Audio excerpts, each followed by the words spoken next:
আজহারী সাহেব দেশে ফিরে এসেছেন।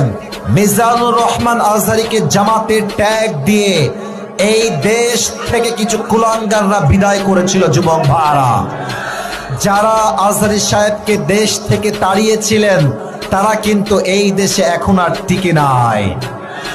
আজহারী সাহেব বলেছিলেন, কারো মন্তব্য আমার গন্তব্য ঠেকাইতে পারবে না।